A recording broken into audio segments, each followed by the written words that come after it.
I was the sister who emptied her retirement to fund her brother's rehab. The nurse who once performed curb on strangers now found herself cuffed in a school parking lot. I stared into the squad car mirror and saw my life unrecognizable. The red sequins of Emma's costume reflected like sirens in my mind. Today, Trent is detoxing in a county rehab center. Exposed at last. Subscribe so you don't miss what's next. When Trent forged our dad's signature for a car loan, I defended him like always. I drove him to court, to no meetings, excused every lie with hope. I even loaned him money for rent money I didn't have. He gave Emma a charm bracelet that Christmas and told her it was from Santa. But that bracelet was Grandma's, stolen reorpid. My trust was his camouflage, and I wore it like armor, not knowing it was poison. After Emma's asthma attack, Trent picked her up without asking. I told myself he meant well, but he let her sleep at Amy's, where secondhand smoke clouded every room. I found her inhaler half empty in the trash. When I asked him why, he shrugged. She's fine. Aren't you? Emma clung to me like a shadow for weeks, my stomach twisted with guilt. But still I forgave him. That was my pattern. Blind forgiveness, until he framed me. Trent tipped the police about drugs in my trunk. I had just dropped off Emma's recital bag. I watched sirens flicker across her face. Melissa cried when she saw the news. She begged her husband to believe me, but he blocked my number. I lost my job. Jake asked if I was going to prison. Emma stopped singing. The chaos spread like wildfire. All it took was one lie and he lit the match. SBS knocked with questions I never dreamed I'd have to answer. Do you use around your children? Who else has access to your home? Jake sat behind me, arms crossed, his jaw tight. Emma cried when they took her doll for evidence. My apartment, once our refuge, became a crime scene. I texted Trent begging for clarity. He replied with one word, sorry. That word shattered more than silence. It gutted what was left of my reality. Melissa brought over a duffel bag of my things after the eviction notice came. I believe you, she whispered. But my kids she didn't finish. Diane, my cellmate, said this was survival, not betrayal. But when you've held someone's baby, helped her through miscarriage, it feels like being erased. Jake stopped answering my calls. Emma drew pictures of our family with me missing. Even the crayons seemed to blame me. Trent's silence was louder than sirens. At court, Amy testified I confessed everything to her lies. Every word. Her voice trembled just enough to sound believable. I stared at her swollen belly, wondering if she feared the same trap she helped set.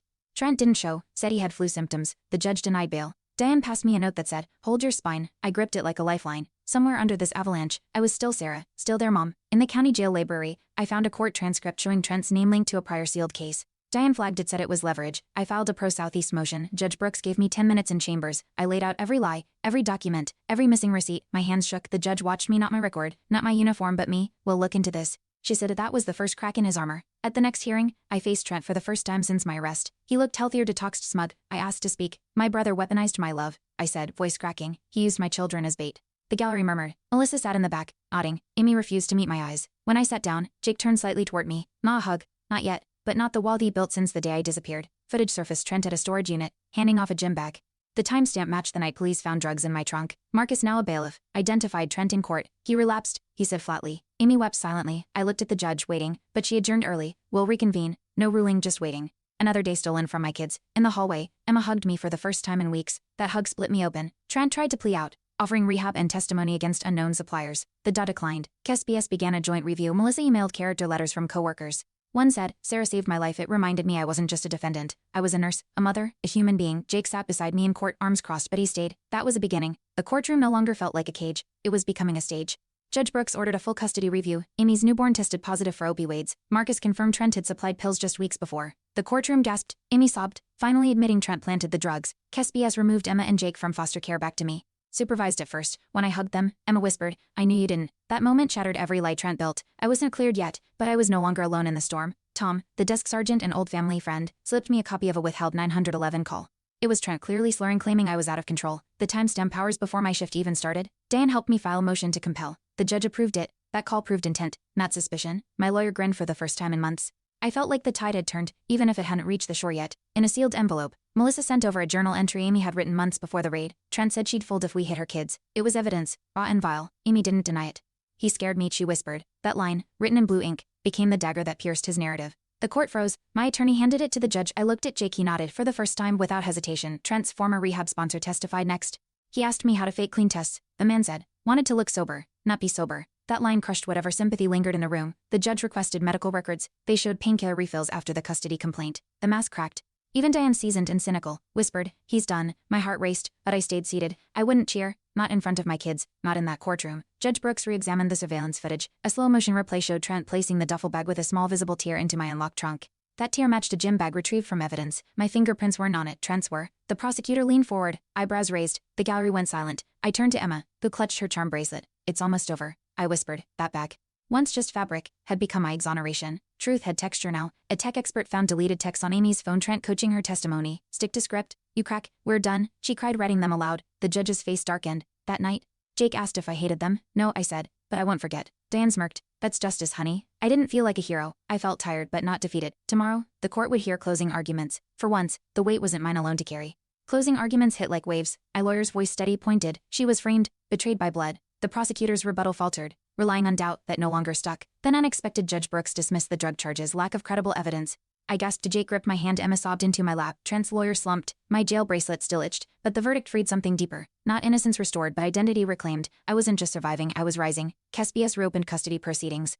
This time with the truth. Amy surrendered rights. Trent refused court-mandated rehab, violating parole. They cuffed him mid-hearing. His expression was blank, no smirk, no tears. I didn't look away. Emma leaned against me. Jake's arm brushed mine. Duran whispered, "You walked through hell barefoot." That day, I signed the first official document as sole guardian again. My name looked different now, stronger, etched not in shame but in truth. Finally, their mother again. Melissa organized a small welcome home gathering. Emma sang softly. Jake grilled hot dogs with Marcus. Someone brought roses, the cheap kind but bright. I stood in the yard that once held eviction notices, now echoing with laughter. My license hadn't been reinstated. My apartment was still temporary, but my name was clear. The red charm bracelet twinkled on Emma's wrist, not a symbol of theft anymore but of survival. And in that sun, we were whole again. Amy requested a private meeting. She handed me a folder. Trent scribbled threats, dated and detailed. "I want a clean slate," she said. Her voice trembled, but not from fear, shame. I scanned the notes, bow rising. He had planned every step, every call, every false tear. I thanked her, not for the betrayal but for the crack in its armor. Jake later asked, "Will she pay?" I answered softly, "She already is. Sometimes justice isn't loud, it's heavy." The parole board reviewed Trent's past violations. I sat in the back, not speaking, just listening. The counselor read his relapse timeline. Judge Brooks' name came up. "Violation of trust," she noted. Trent was denied early release. As they led him away, he looked at me. No words, just eyes searching for control he no longer held. Emma whispered, "He doesn't scare me anymore." That moment wasn't loud, but in her voice I heard freedom ring. Jake brought home a flyer. School awards night. "You coming?" he asked without looking up. I nodded. That invitation meant more than medals. That night, Emma won most resilient. She clutched her charm bracelet and grinned. Jake high-fived her. I didn't cry, though I wanted to. The principal smiled at me. No longer with pity but pride. Diane had been right. Walking through hell meant you learned to carry fire. And that night, our family shined with it. Tom helped me fill out reinstatement papers for my nursing license. "You've got more fight in you than half this station," he said. The board requested a hearing. Jake offered to speak. "She never stopped being a nurse," he said. Even when no one believed her, I sat in that hearing room, shoulders square, bracelet in pocket. Not as a victim but a survivor. The panel looked me in the eye. "We'll review immediately." That word immediately sparkled. News broke. Nurse exonerated after brother's scheme exposed. My inbox filled with old colleagues. Some apologized. Others asked if I'd return. Melissa framed the headline. "Gave it to me with coffee." Emma taped it to her wall. "You're famous," she giggled. I laughed for the first time in months. That laugh felt foreign and freeing. I wasn't the woman cuffed in a school lot anymore. I was the mother who rose. And my kids, they watched every step. My reinstatement was approved. They mailed my new license with a letter. Reputation restored. I held it for minutes, letting the weight settle. I returned to the clinic as a volunteer, first taking vitals, offering warmth. A patient whispered, "You look familiar." I smiled. Just someone who made it back. Emma's drawing of us now with smiling faces hung in the break room. My past wasn't erased, but it no longer defined me. I had reclaimed more than a title. A family court. I signed a permanent custody agreement. No more supervised visits. Full parental rights restored.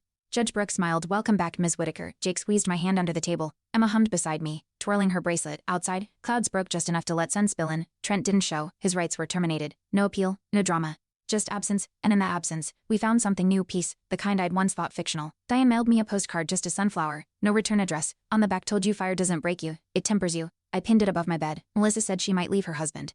"You gave me courage," she whispered. I didn't know what to say. Sometimes surviving becomes someone else's map. Jake joined soccer. Emma tried theater. I watched them step into light without flinching. That was the real miracle. They weren't scared anymore.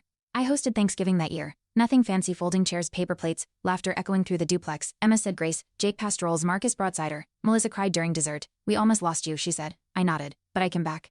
And I had, not just from jail, but from shame, from silence, from the narrative Trent tried to script. I rewrote it line by line with grit. My name wasn't a headline anymore. It was a promise kept. On a quiet Sunday, I walked past the courthouse. No papers. No hearings, just peace. I touched the charm bracelet Emma left on the counter. It wasn't about forgiveness or forgetting. It was about surviving long enough to rebuild. Jake rode ahead on his bike. Emma skipped beside me. I didn't need applause, just the sound of their feet. That sound meant home, and I was finally there. Emma asked if we could plant roses like we used to. I said yes. She chose red ones for strength, she said. As we dug into the soil, I remembered the garden we lost, and the roots we never saw growing. Jake took a photo.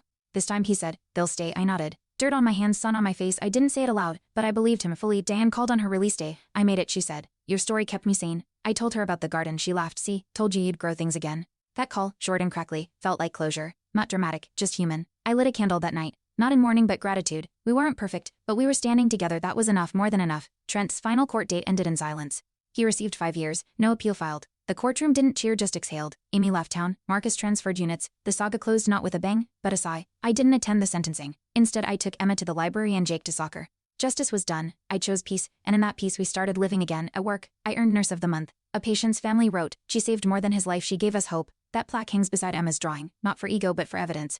That healing is messy, that rising isn't linear, but it's possible. Every shift, I carry that truth like a stethoscope, close to my chest, not loud but steady, just like a heartbeat. Each night, I tuck Emma in with her bracelet on the nightstand. Jake plays guitar in the other room, off-key but joyful.